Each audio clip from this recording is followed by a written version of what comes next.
Credit card સેટલમેન્ટના આ વિશ્લેષણમાં સ્વાગત છે.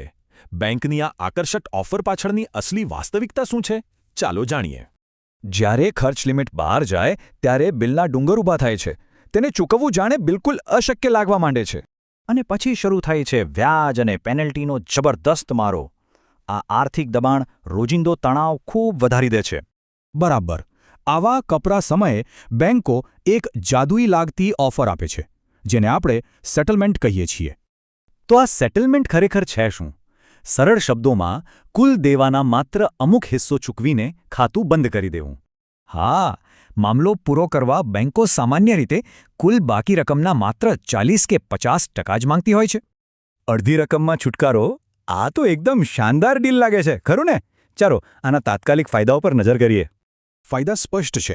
પૂરી ચૂકવણીથી બચાવ, વધતી લેટ ફી પર બ્રેક અને રિકવરી એજન્ટોની રોજની હેરાનગતિમાંથી સંપૂર્ણ મુક્તિ. પણ ઊભા રહો, આ ટૂંકા ગાળાની રાહત પાછળ એક બહુ મોટી, લાંબા ગાળાની છુપી જાળ બિછાવેલી છે. સૌથી મોટો ઝટકો ક્યાં લાગે છે? અત્યંત મહત્વપૂર્ણ એવા સિબિલ ક્રેડિટ સ્કોર પર.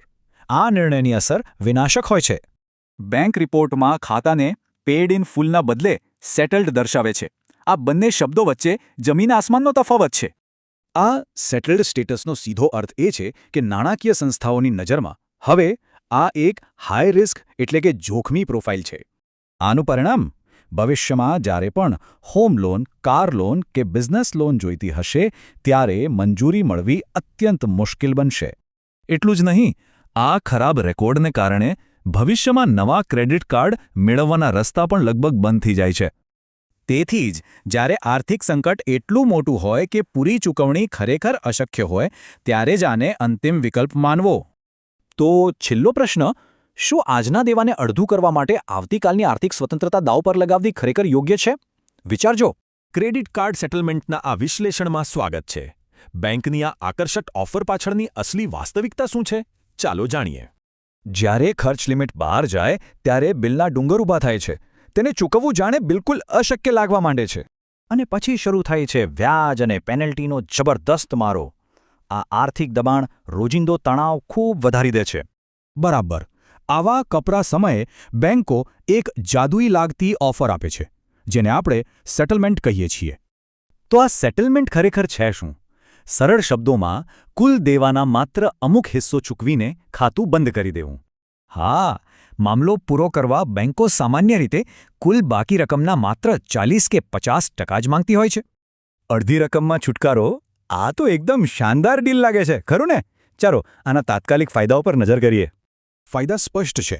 પૂરી ચૂકવણીથી બચાવ, વધતી લેટ ફી પર બ્રેક અને રિકવરી એજન્ટોની રોજની હેરાનગતિમાંથી સંપૂર્ણ મુક્તિ. પણ ઊભા રહો, આ ટૂંકા ગાળાની રાહત પાછળ એક બહુ મોટી, લાંબા ગાળાની છુપી જાળ બિછાવેલી છે. સૌથી મોટો ઝટકો ક્યાં લાગે છે? અત્યંત મહત્વપૂર્ણ એવા સિબિલ ક્રેડિટ સ્કોર પર. આ નિર્ણયની અસર વિનાશક હોય છે. બેંક રિપોર્ટમાં ખાતાને પેડ ઇન ફૂલના બદલે સેટલડ દર્શાવે છે. આ બંને શબ્દો વચ્ચે જમીન આસમાનનો તફાવત છે. આ સેટલડ સ્ટેટસનો સીધો અર્થ એ છે કે નાણાકીય સંસ્થાઓની નજરમાં હવે આ એક હાઈ રિસ્ક એટલે કે જોખમી પ્રોફાઇલ છે. આનું પરિણામ? ભવિષ્યમાં જ્યારે પણ હોમ લોન, કાર લોન કે બિઝનેસ લોન જોઈતી હશે ત્યારે મંજૂરી મળવી અત્યંત મુશ્કેલ બનશે. એટલું જ નહીં, આ ખરાબ રેકોર્ડને કારણે ભવિષ્યમાં નવા ક્રેડિટ કાર્ડ મેળવવાના રસ્તા પણ લગભગ બંધ થઈ જાય છે. તેથી જ જ્યારે આર્થિક સંકટ એટલું મોટું હોય કે પૂરી ચૂકવણી ખરેખર અશક્ય હોય ત્યારે જ આને અંતિમ વિકલ્પ માનવો.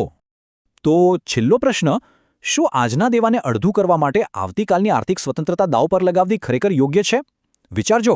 ક્રેડિટ કાર્ડ સેટલમેન્ટના આ વિશ્લેષણમાં સ્વાગત છે. બેંકની આ આકર્ષક ઓફર પાછળની અસલી વાસ્તવિકતા શું છે? ચાલો જાણીએ. જ્યારે ખર્ચ લિમિટ બહાર જાય ત્યારે બિલના ડુંગર ઊભા થાય છે. તેને ચૂકવવું જાણે બિલકુલ અશક્ય લાગવા માંડે છે. અને પછી શરૂ થાય છે વ્યાજ અને પેનલ્ટીનો જબરદસ્ત મારો. આ આર્થિક દબાણ રોજિંદો તણાવ ખૂબ વધારી દે છે.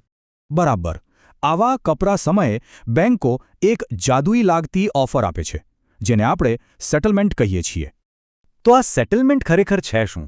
સરળ શબ્દોમાં, કુલ દેવાના માત્ર અમુક હિસ્સો ચૂકવીને ખાતું બંધ કરી દેવું. હા, મામલો પૂરો કરવા બેંકો સામાન્ય રીતે કુલ બાકી રકમના માત્ર 40 કે 50% જ માંગતી હોય છે. અડધી રકમમાં છુટકારો? આ તો એકદમ શાનદાર ડીલ લાગે છે, ખરું ને? ચાલો આના તાત્કાલિક ફાયદાઓ પર નજર કરીએ. ફાયદા સ્પષ્ટ છે. પૂરી ચૂકવણીથી બચાવ, વધતી લેટ ફી પર બ્રેક અને રિકવરી એજન્ટોની રોજની હેરાનગતિમાંથી સંપૂર્ણ મુક્તિ. પણ ઊભા રહો, આ ટૂંકા ગાળાની રાહત પાછળ એક બહુ મોટી લાંબા ગાળાની છુપી જાળ બિછાવેલી છે. સૌથી મોટો ઝટકો ક્યાં લાગે છે? અત્યંત મહત્વપૂર્ણ એવા સિબિલ ક્રેડિટ સ્કોર પર. આ નિર્ણયની અસર વિનાશક હોય છે. બેંક રિપોર્ટમાં ખાતાને પેડ ઇન ફૂલના બદલે સેટલડ દર્શાવે છે. આ બંને શબ્દો વચ્ચે જમીન આસમાનનો તફાવત છે. આ સેટલડ સ્ટેટસનો સીધો અર્થ એ છે કે નાણાકીય સંસ્થાઓની નજરમાં હવે આ એક હાઈ રિસ્ક એટલે કે જોખમી પ્રોફાઇલ છે. આનું પરિણામ? ભવિષ્યમાં જ્યારે પણ હોમ લોન, કાર લોન કે બિઝનેસ લોન જોઈતી હશે ત્યારે મંજૂરી મળવી અત્યંત મુશ્કેલ બનશે. એટલું જ નહીં, આ ખરાબ રેકોર્ડને કારણે ભવિષ્યમાં નવા ક્રેડિટ કાર્ડ મેળવવાના રસ્તા પણ લગભગ બંધ થઈ જાય છે. તેથી જ જ્યારે આર્થિક સંકટ એટલું મોટું હોય કે પૂરી ચૂકવણી ખરેખર અશક્ય હોય ત્યારે જ આને અંતિમ વિકલ્પ માનવો. તો છેલ્લો પ્રશ્ન, શું આજના દેવાને અડધું કરવા માટે આવતીકાલની આર્થિક સ્વતંત્રતા દાવ પર લગાવવી ખરેખર યોગ્ય છે? વિચારજો.